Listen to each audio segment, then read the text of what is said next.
When we first found the cabin in Blackwood Forest, it felt like a dream come true. Secluded, quiet, and surrounded by towering pines.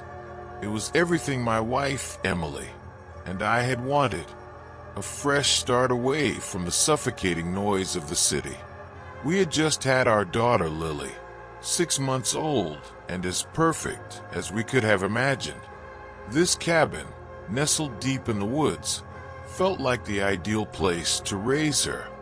The real estate agent had been oddly eager to close the deal, waving away my questions about the previous owners. "People come and go," he had said with a tight smile, avoiding eye contact. I should have pressed him further, but at the time, I was too caught up in the excitement. The day we moved in, the air inside the house was thick with dust, the scent of aged wood, and something faintly sour lingering in the air. The place had been abandoned for at least a year, but the previous owners had left behind almost everything: furniture, clothes, even picture frames still clinging to the walls. It was as if they had left in a hurry, without looking back. That should have been my second red flag. Emily was the first to say she felt off. While I was busy unloading boxes, she stood in the nursery, arms crossed over her chest, staring at the empty crib we had just set up. "It feels heavy in here," she murmured. I brushed it off. "It's just an old house. Needs some life put back into it." That first night, I woke up to the sound of Lily crying. Nothing unusual. She was still adjusting. But when I reached her room, she was sitting up in her crib, eyes wide, staring at the far corner of the room. The way she looked, so still, so focused, made the hairs on the back of my neck prickle. "There's nothing there, baby," I whispered, lifting her into my arms. But when I turned to leave, I swear I felt it, like something was standing right behind me, watching. I didn't tell Emily. No need to start things off on a weird note. Over the next few days, we settled in. The creaking floors, the way the house shifted at night. It all seemed normal for a place this old. But small things started happening. Things I couldn't explain. The first was the front door. Twice, I locked it before bed, only to wake up and find it slightly open, the morning air creeping in through the gap. Then, objects would go missing: Emily's car keys, a baby bottle, my phone, only to turn up in strange places later. But the worst was Lily. She refused to sleep in her crib. Every time we laid her down, she'd scream, her tiny fists clenched, her face turning red with effort. The moment we picked her up, she'd stop, as if nothing had happened. We tried everything: music, night lights, even letting her cry it out. But nothing worked. The only way she'd sleep was in our bed. Emily started getting paranoid. "It's the room," she said one night, holding Lily close. "She doesn't want to be in there." I didn't know what to say, but deep down I felt it too. One evening, as I carried in firewood from outside, I caught movement in the window out of the corner of my eye. A shadow, slipping past the nursery door. My stomach turned cold. I rushed inside, expecting to find Emily, but she was in the kitchen, humming to Lily as she prepared a bottle. "Did you just go upstairs?" I asked, trying to sound casual. She shook her head. "I've been here the whole time." "Why?" I didn't answer. Instead, I walked slowly up the stairs, my heart pounding. The hallway was empty. The nursery door was slightly open, just as I'd seen in the reflection. But when I stepped inside, nothing was out of place. Just my nerves, I told myself. Just adjusting to the house. That night I woke again. But this time, it wasn't Lily crying. It was something else. A faint, rhythmic creaking sound. I lay still, listening. It was coming from the baby monitor. Slowly, I reached over and grabbed it, holding my breath as I turned up the volume. Rock creak, rock creak. It sounded like a chair, a rocking chair, moving back and forth. My pulse hammered in my ears. We didn't own a rocking chair. I sat up, my breath shallow. The sound continued for a few seconds, then stopped. Silence stretched across the house. I wanted to believe it was some weird interference, a glitch. But deep down, I knew better. Something was wrong with this house, and we had just moved in. The next morning, I told myself that what I had heard on the baby monitor was just interference. Maybe another house nearby, though logically, I knew we were too deep in the woods for that to make sense. Still, I buried the unease, convincing myself I had been half asleep, my mind playing tricks on me. Emily, however, was growing more unsettled by the day. Lily still refused to sleep in her nursery, and now, even during the day, Emily would find reasons to avoid that part of the house. "It's just off," she admitted one afternoon, standing in the kitchen while I unpacked the last of the moving boxes. "I don't like walking past it." I wanted to reassure her, but I couldn't lie. I felt it too, a cold presence that settled at the back of my neck whenever I was upstairs, like something unseen was lingering just out of view, watching. That night, things escalated. Emily had gone to bed early with Lily, exhausted. I stayed up, sitting by the fireplace with a book, the crackling flames the only sound in the otherwise silent house. The forest outside was pitch black, the trees swaying in the cold wind. Then, at exactly midnight, there was a sound, a thump. I froze, my eyes snapping toward the staircase. The sound had come from upstairs. I held my breath, listening. Another thump, heavier this time, like something shifting across the wooden floor. "Go check," my mind urged, but my body wouldn't move. Then footsteps, slow, deliberate, crossing the hall above me. I shot up, my heartbeat slamming against my ribs. The hairs on my arm stood on end as I reached for the fire poker, gripping it so tight my knuckles ached. I forced myself toward the stairs, every step feeling like I was wading through thick air. When I reached the top, the hallway stretched before me in eerie silence. The nursery door was slightly ajar, the darkness inside seeming deeper than it should have been. I swallowed hard. Then, in one swift motion, I pushed the door fully open. Nothing. The crib stood empty, the mobile above it motionless. But the air was wrong, charged, like the moment before a lightning strike. Then a whisper. I didn't hear words, only the sound, so faint I almost thought I imagined it. But it came from the far corner of the room. I turned sharply, my breath caught in my throat. There was nothing there, but for the briefest moment, I swore I saw it.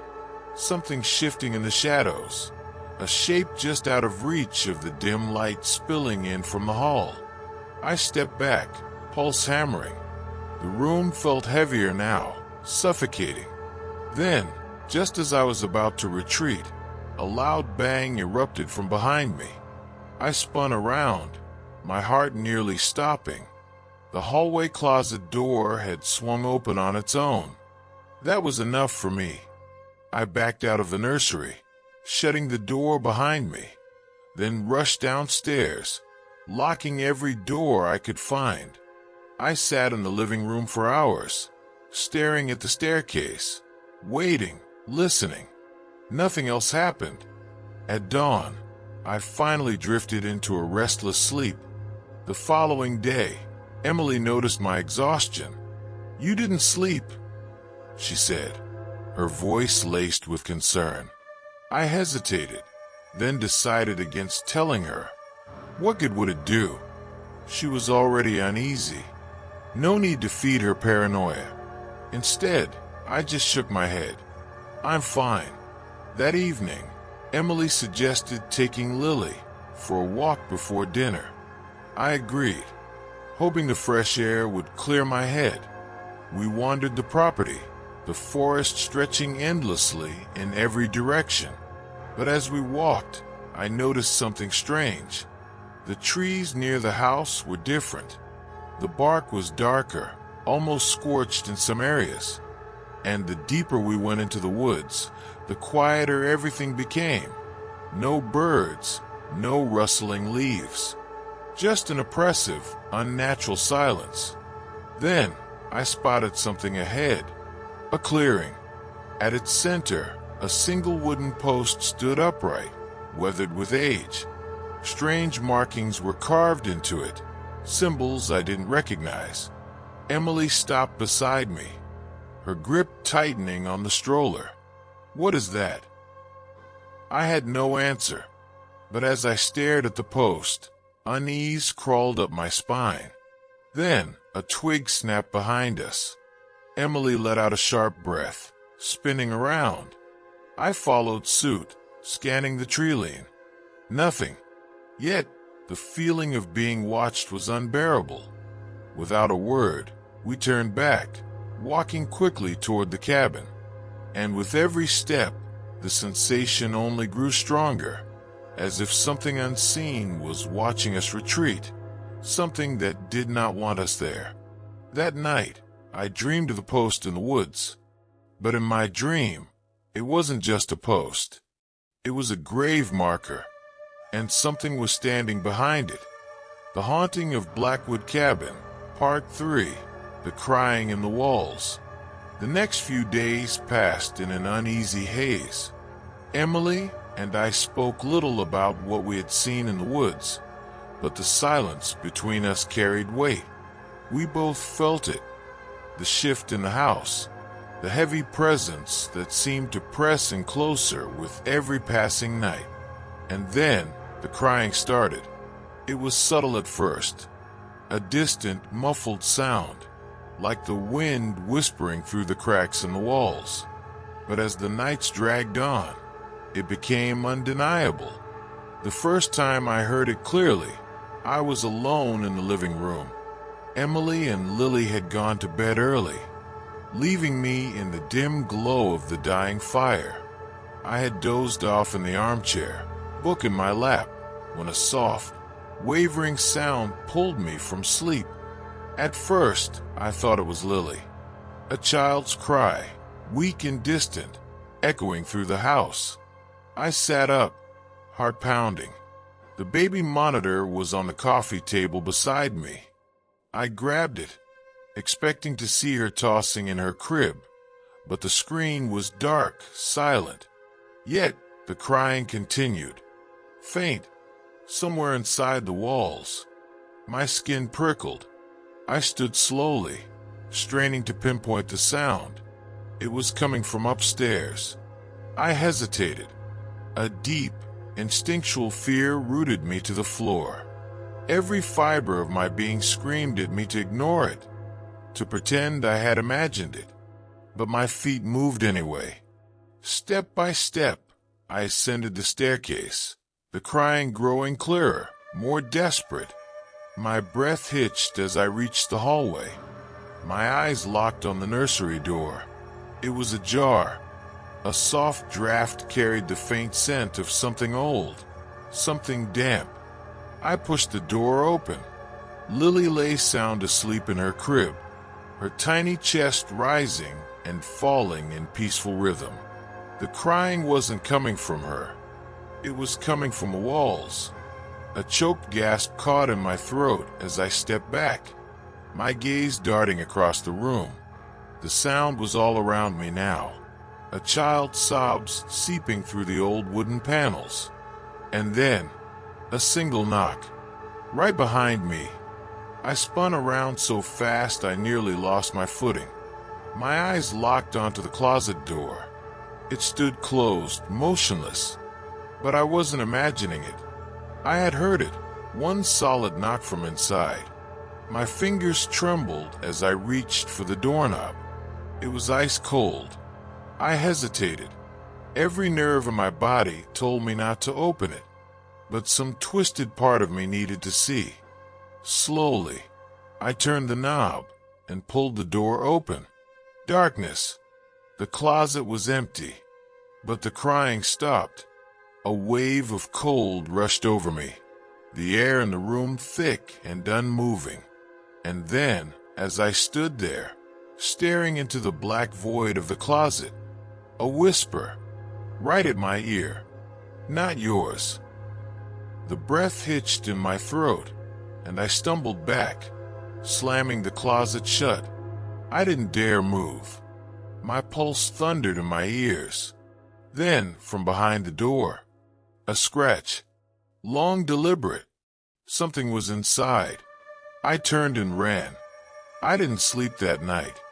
I sat awake in bed, my back against the headboard, my hands gripping the blanket as I stared at the bedroom door.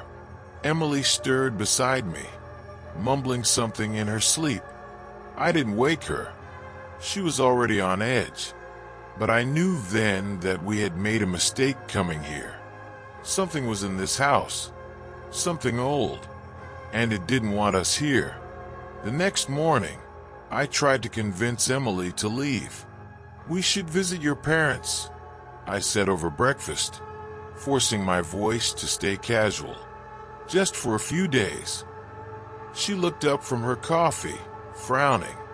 "Now, we just got settled." "I know.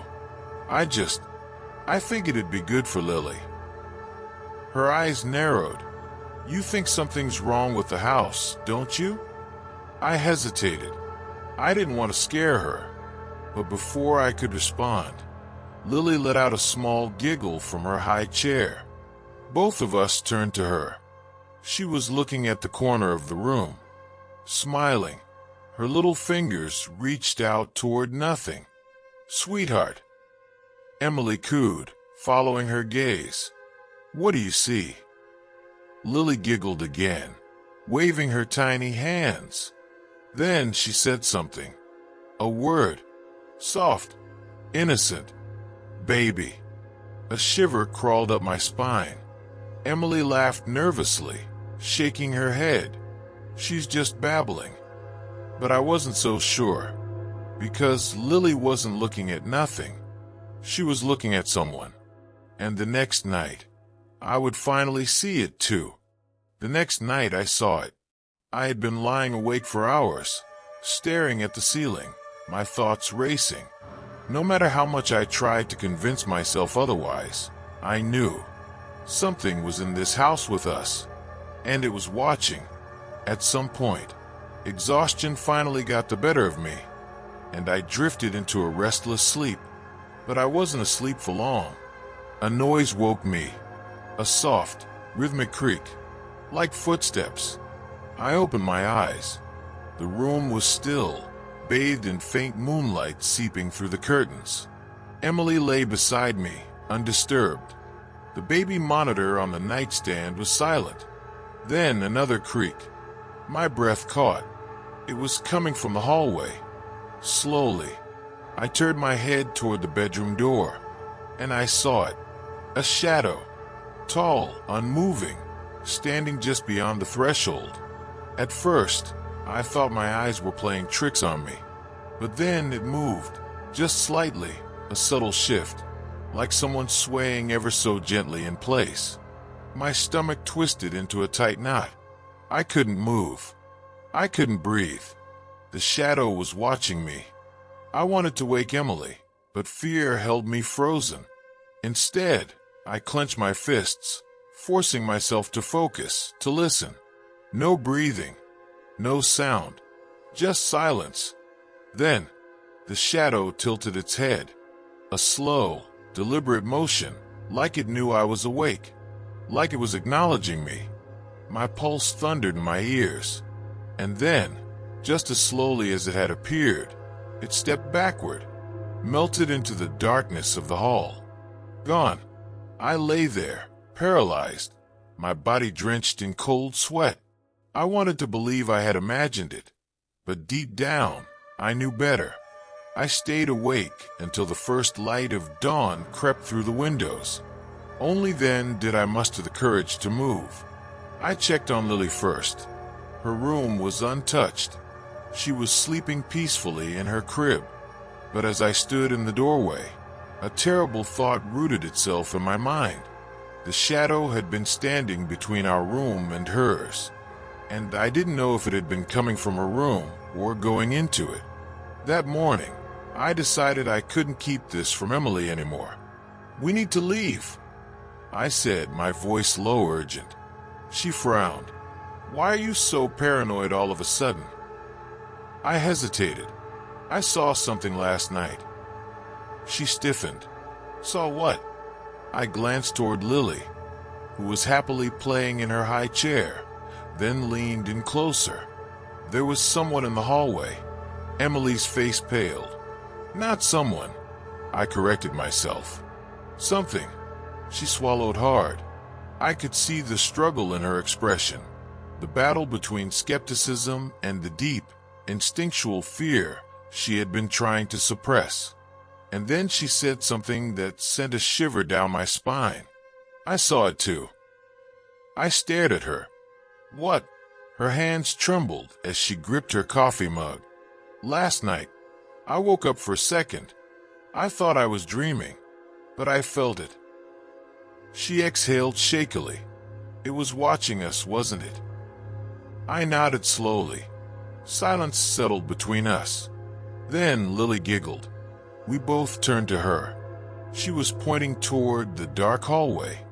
And then, in her tiny, innocent voice, she spoke. Man, the blood drained from Emily's face. I felt sick. Lily was looking at nothing. Or at least, that's what we tried to tell ourselves. But we couldn't ignore it anymore. This wasn't just a feeling. We weren't alone in this house. We decided to leave. There was no more denying it. No more brushing off the shadows, the whispers, the lingering dread that clung to every corner of the house. Something was in Blackwood Cabin, and it didn't want us there. Or worse, it did. We planned to pack up the next morning, but that night, it didn't let us go so easily. Emily and I slept with the lights on. Lily was in our room, curled up in her crib beside the bed. The house was silent, but it was the kind of silence that felt full, like something was lurking just beyond the edges of perception, waiting. I was afraid to close my eyes. Every noise made my pulse spike. Every shadow stretched a little too far, a little too unnaturally. Then, around 3 a.m., the baby monitor crackled. A faint click, the sound of it turning on. Static buzzed softly through the speaker. Then a voice. A whisper. Faint, distant, but unmistakable. "Lily." My blood ran cold. Emily shot up in bed. "Did you hear that?" I didn't answer. I was already grabbing the monitor, staring at it like I expected to see something crawling out of it. The whisper came again, just barely audible through the static. "Come here." Lily stirred in her crib. I nearly knocked over the lamp, scrambling to grab her. She let out a sleepy whimper as I pulled her into my arms, my hands trembling. Emily clutched my arm. "It's in her room." The words made my stomach twist. I didn't want to check. I didn't want to see what was waiting there. But I had to.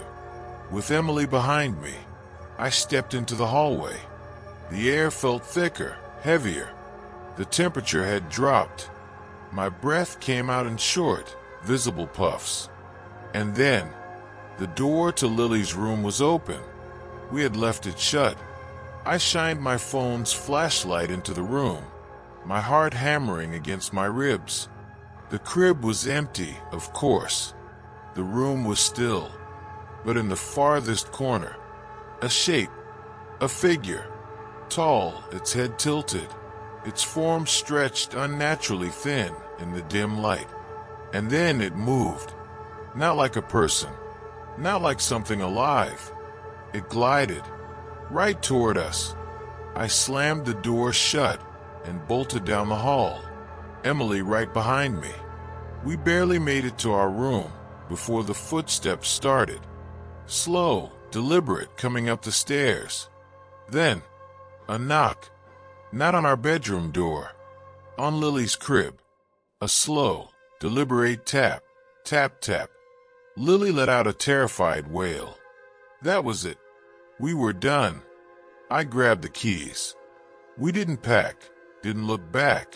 We just ran. We left everything behind. Drove through the night, not stopping until the sun was rising behind us.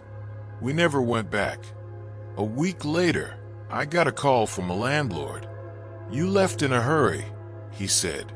"Mind telling me why?" I hesitated. Then I told him everything. There was silence on the other end. Then, in a low voice, he said, "You stayed longer than most." A chill crept down my spine. He sighed. "That place, people don't stay. Things happen. Always have." I gripped the phone. "What happened there?" A pause. Then quietly, "A family lived there, years ago. A man, his wife, their little girl. One winter, he lost his job, started drinking. Things got bad." A long breath. "One night he snapped, killed them both, then himself." I closed my eyes. The baby monitor, the whispers, the knocks on the crib. He wasn't just haunting that house. He was looking for his daughter. We never spoke of Blackwood Cabin again. But sometimes, late at night, when I check on Lily, I swear, for just a second, I hear a whisper, "Lily." If you enjoyed this chilling story, don't forget to subscribe to Beyond Fear and hit the bell icon so you won't miss any of our upcoming videos. Here, you'll find more real stories filled with mystery, psychological horror, and the supernatural every week. Before you go, make sure to check out the 2 videos that just popped up in the end screen. I promise, they'll leave you with goosebumps. See you next time, if you dare.